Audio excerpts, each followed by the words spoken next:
Hey guys, this is the mind of Lilith, and thank you for joining me today as I take a deeper look into the most recent episode of SWV and XScape, The Queens of R&B, episode 5 of season 1. I will not be doing a full episode recap. There are plenty of other content creators who do a great job covering the show.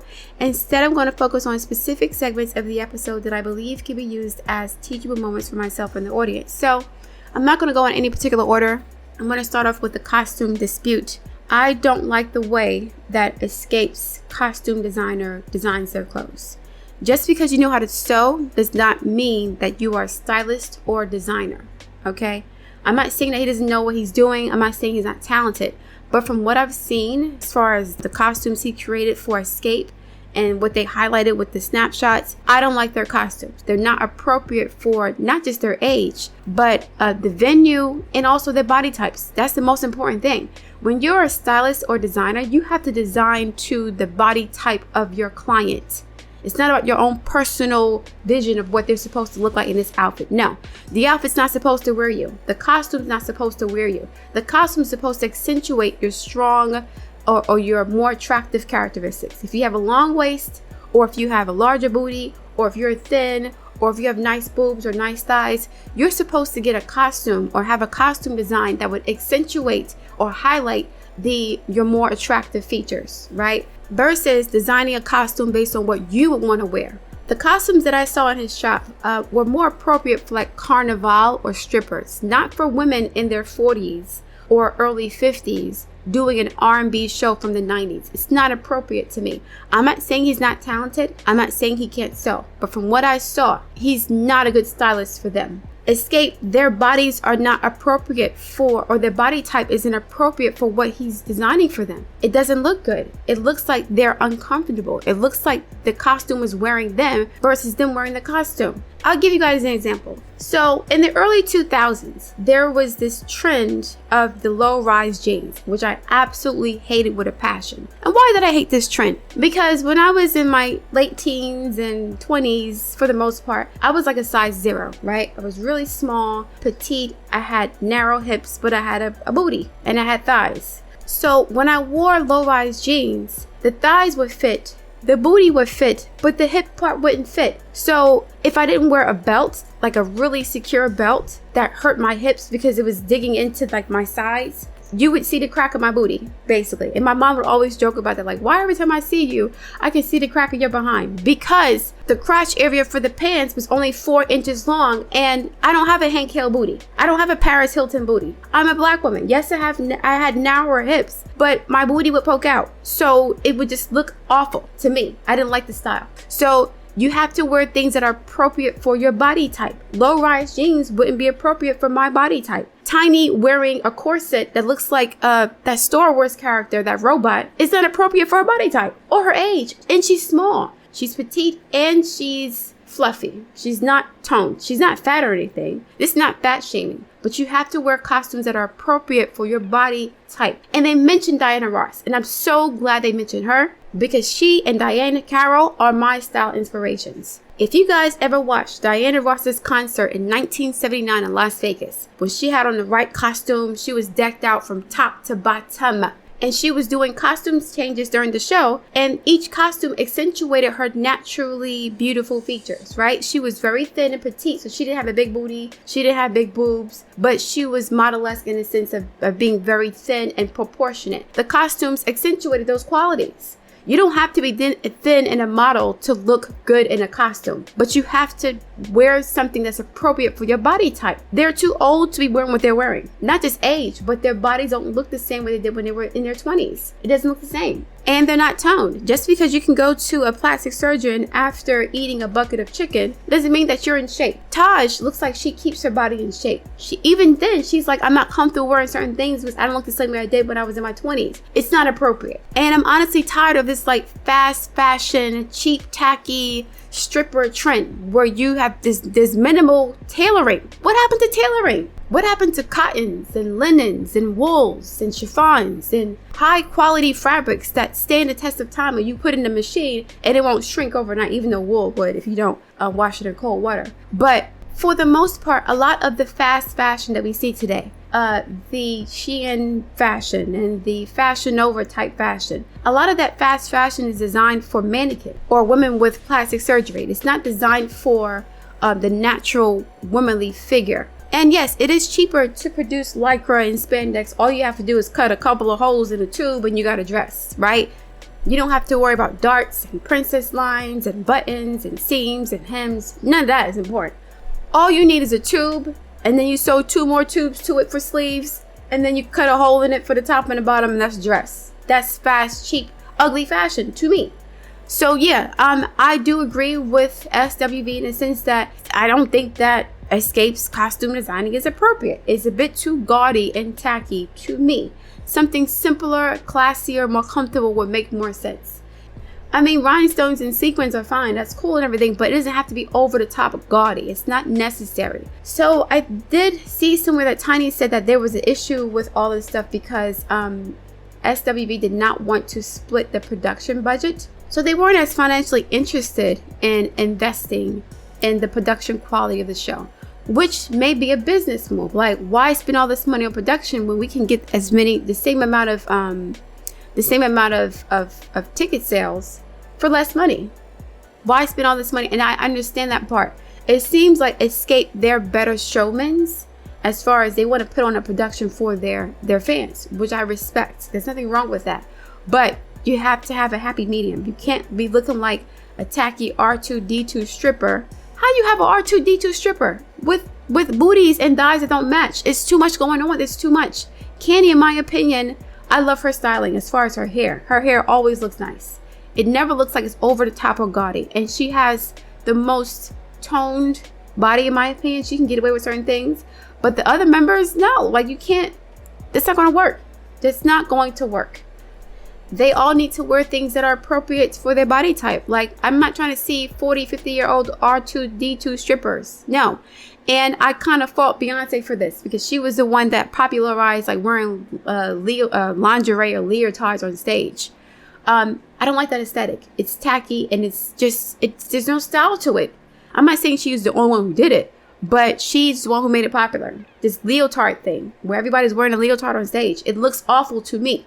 It looks like cheap, fast fashion, especially when you don't have Beyonce's budget and you can't tailor it to a certain way. So now you have cheap knockoffs of leotards on stage and sequins on top of it. Nobody wants to see that. No. So yes, I do respect the fact that XScape is interested in giving their audience a show. They want to put on a great production. That's fine. I do think that's a good idea. But I also understand why SWV would want to tone things down for the sake of saving money. That's a financial decision. That's their prerogative. Like, you can come to a happy medium. You can compromise on this. Now, as far as closing out the show, Coco and Candy had a debate about whether or not they wanted to close out with Weak, which was a stronger hit, or Understanding.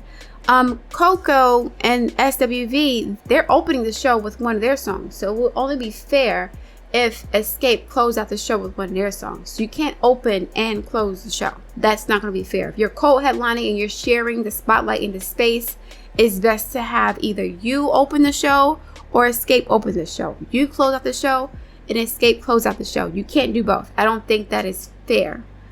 So even though I prefer Weak over Understanding, for the sake of being fair, I think that they should close out with an XScape song, to be honest. Because if SWV is opening and XScape is putting more money in production, then I think that they should be the ones to choose which song will close out the show, to be honest. And it's not about sales or social media followers. And that's another point too. Yes, it is helpful to have a large social media following, but they have to be engaged, right? A lot of social media influencers have lots of people who follow them, but they don't have the support of sales. They can't convert those followers into sales. This is what happens to a lot of singers who have like 1 million followers on social media, on Instagram, on Twitter combined, but they can't sell more than 50,000 albums or 100,000 albums after a year. Your social media influencers have to be engaged for those numbers to mean something. And this is where Melody from Love and Marriage Huntsville did an excellent job.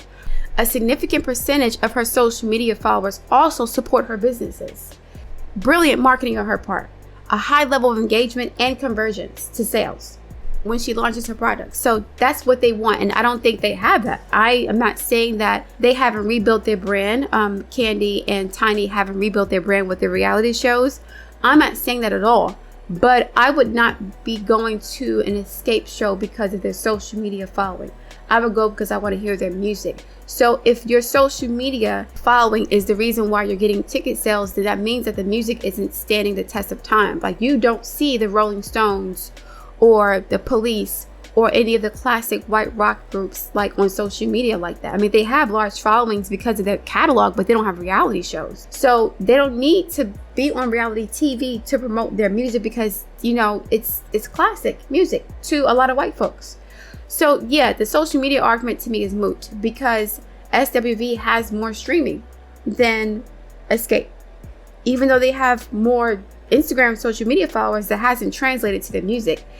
Most of their followers come from, you know, Real Housewives of Atlanta or Tiny and her husband's show, where Tiny was doing too much with these females. And, you know, they had a lot of drama and controversy in their relationship. So they're not being followed because of their music. They're followed because of their reality show fame, which is not a good selling point for a musical concert, right? Okay. Now on to Latasha and her sister. So they made up. And I said last week that the only way that they would make up is if Tamika said, let all bygones be bygones, and she accepted responsibility or shared the responsibility for being disrespected. That's exactly what I said. And that's exactly what happened. I'm not saying that Tasha doesn't love her sister. I'm not saying that they're not close. I do get that. They've been through a lot together. But I do find it interesting that they bond over their trauma more than they do their successes. Like, they've been through a lot together as sisters, and they've suffered. Many of us have, right? But they tend to go back to the bad old days when they were struggling to fortify their bond or their connection. They don't seem to bond over or have conversations about their successes and their victories and their happier moments. They've been a successful girl group for a few decades now. Yes, they've had some rough spots, but I do find it interesting that they bond over their trauma or the unhappy moments in their childhood versus, you know, bonding over their shared successes in a girl group. This kind of reminds me of what the mother did to Tamika a few weeks ago when she kept reminding her of the trauma she experienced as a single mother, being abandoned by her husband and being poor. And that was her way of like apologizing to her daughter, like, okay, I've been through hell. I love you in spite of all that. You know, I worked my behind off to get you guys to where you are. Like, she kind of reminds them of the sacrifices and suffering that she endured to kind of guilt them into being loyal to her. Like saying, you owe everything to me. Let this go. So yeah, I'm kind of sort of happy that the sisters reconciled, but I do have an issue with the fact that the elephant in the room was not addressed, which is the blatant and continual disrespect of Tamika by Latasha and her mother. It's like Tamika has to take responsibility for their dysfunctional relationship when Latasha and her mother are the reason why things are dysfunctional. So at the end of the episode, it is revealed that Tasha's husband has been getting kickbacks from the group. And Latasha looked surprised and disturbed. I don't believe that she knew that this was happening. As a side note, so when Tamika brought out that blue folder with the receipts, I thought about the movie Ray. And at the end of the movie, Ray's promoter exposed that his manager was getting kickbacks from him. And Ray Charles like slammed the folder full of receipts on the desk. I just thought about that. I'm sorry, I'm stupid. But basically, Tamika shared with the group, or the promoter of the tour shared with them that basically the husband was asking for $30,000. Again, he asked for $10,000 up front and another $20,000 once he got Tasha to agree to do the tour. Maybe he wanted to pay back the $30,000 he stole from Tamika in the first place. I don't know. But I honestly don't think that Tasha knew about this. I think that Latasha's husband, like many men who are leeches and many people who are in the industry who are leeches, men and women who do this, they will associate themselves or attach themselves to somebody famous and then use that person's name as a way to get money.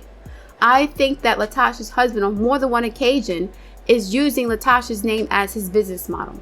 A lot of managers do this. this is what Wendy Williams' husband was doing too. Wendy Williams' husband did not have any marketable skills other than being big and black and loud and aggressive. And she made him her manager. And then he started getting business deals off of her name, whether she knew about it or not. I think she knew about some instances, but in some cases she didn't know nothing. So he was doing things behind her back using her name or his association with her as her husband to make business deals and to make money. So now your name becomes my bag, right? Your name and your fame becomes a way for me to make money without doing much effort besides me knowing who you are. That's like low-key pimping. So I do believe that he did it. Absolutely. I'm not sure if he was trying to get money to pay back Tamika because that amount was very specific. I think the promoter was like he wanted 10 grand up front and then 30,000 on the back end. Or sorry, 20,000 on the back end if he got Latasha to agree to do the tour. Like many successful women, Latasha's husband will be her downfall. Latasha's husband will be her downfall. But because she's Christian and she's black, she's going to say, thank you, God, for giving me a good, God-fearing man who's loyal to me. He looks skeevy and skivvy and slimy as hell. Okay? And I'm going to give her the benefit of the doubt. I don't think that Latasha knew about it. She looked genuinely disturbed or embarrassed about him doing this and using her name behind her back to get a bag behind her back. What other marketable skills does he have besides being married to Latasha? I'm curious. Maybe I don't know. Maybe I'm out the loop because I don't follow these people too much. Maybe you guys can enlighten me. What does her husband do besides managing her and making money off her name? Because he's doing what Wendy Williams' husband did. He's doing what Mary J. Blige's ex-husband was doing. He's doing the same thing that a lot of men do when they're married to more successful women. Use the woman's name to pimp them out and to use that woman's name and her brand to make money. This is what happened with Rihanna and her father too. I think Rihanna's father opened up like a business using her name, something like that. I forgot. I think he did this in Barbados. She had to sue him to shut the business down because her name is a brand. So if you're using the Rihanna name or the Fenty name, even though that's his surname, it's now associated with a worldwide brand that could collapse $1 billion empire if something goes wrong. So she had to shut it down. But there are lots of people who will leech on to or attach themselves to more successful, more talented people and use them to make money. So I think he did it. Absolutely. And he's going to be her downfall. So the other day, Latasha apologized to her sister for, all the shenanigans and the conflict between them.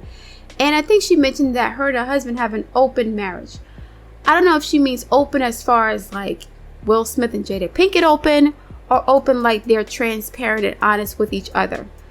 Either way, I don't believe it. I think that as we see in the final episode with the previews, Tamika was complaining about her husband trying to create an entourage around Tamika to kind of like shield her from the other group members, almost like to isolate her and turn her into his own personal cash cow. So if the other group members are not associating with Tasha anymore and Tamika is not as close to her anymore, the husband has free reign to do what he wants to do. He has more control over her life. Because it seems like the only reason why Tasha found out about her husband using her name to get kickbacks is because of the other members of the group. So the husband, being the clever, manipulative shyster that he is, what he would do is say, you know what, these ladies are the problem. You need to separate from them. They're bringing drama into our marriage and our relationship. We need to do this alone, just me and you. And then he'll surround her with people who are indebted to and loyal to him because he put them on. He hired them, or he's the one that connected them to Latasha. So yeah, in the last episode, you can see that there's a separation or wedge being created by Latasha's husband because he needs her to be isolated for him to do her dirty, for him to take advantage of her. The only reason why Tasha found out that her husband was taking money from Tamika is because Tamika exposed it. He wasn't going to tell the truth about that. So what's happening is that with the group members and her sister and her mother, Latasha is surrounded by people who can check her husband for his BS. So what he's going to do is isolate her from those people, separate her from them so that he can manipulate her mind, her emotions, and her money easier. This is exactly what Kevin Hunter did with Wendy Williams. Kevin Hunter started to bully the people around Wendy to the point where they didn't want to work with her anymore. And then he had full control over her finances and her life. And that's exactly what these bum ass men do. Martell was trying to do the same thing with Melody when he was going around town blaming Melody for the divorce, telling people to take his side, to be his friend and all this other stuff to isolate Melody, so that in the event that Melody wanted to reconcile with him, she would have no other voices in her ear to tell her, no, don't do it. He's a bad guy. One of the reasons why Martell went around town trying to get people to not like Melody is because he thought that if she did not have a strong support system, it would be harder for her to continue to resist him, and she would want to reconcile with him for fear of being ostracized from the group. He thought she would run back to him looking for comfort because all their friends had turned on them. That was the objective, right? One of the objectives. That's one of them.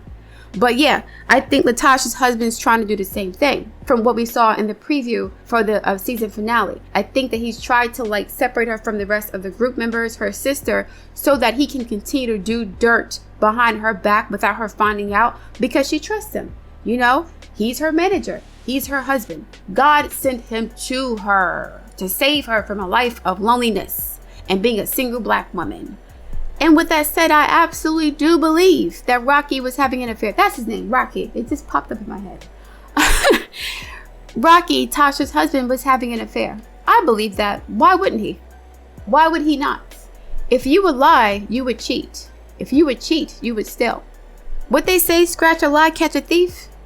I think that he not only used his wife's name to get money, I also think he used his wife's name to get booty. I think he used his wife's name to get access to women also.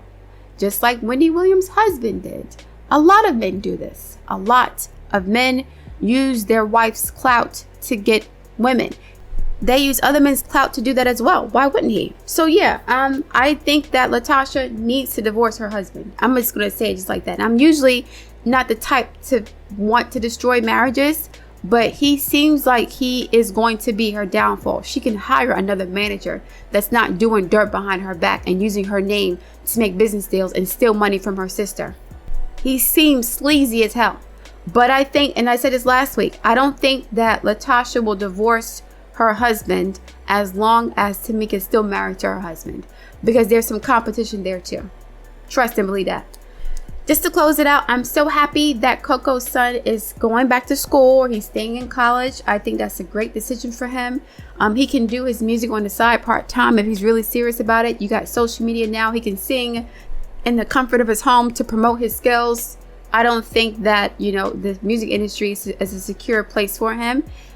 And I'm happy that Coco gave him that great advice, and Taj did too. I love Taj's energy. She seems like a really cool, level-headed, humble woman. I can see why she's been married to her husband for over 2 decades now.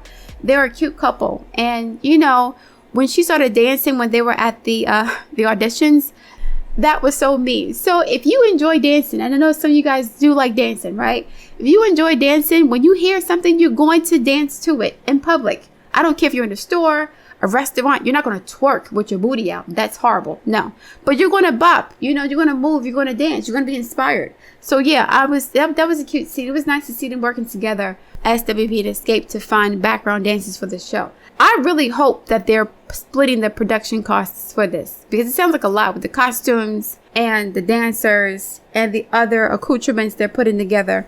I don't think it would be fair for SWV to put the bill all on them and still want to share the co-headlining spotlight. That wouldn't be fair, in my opinion. So yeah. So this is a common problem that I had when I used to work with people and work on teams. Some people have a different work ethic and they have a different idea of what quality is.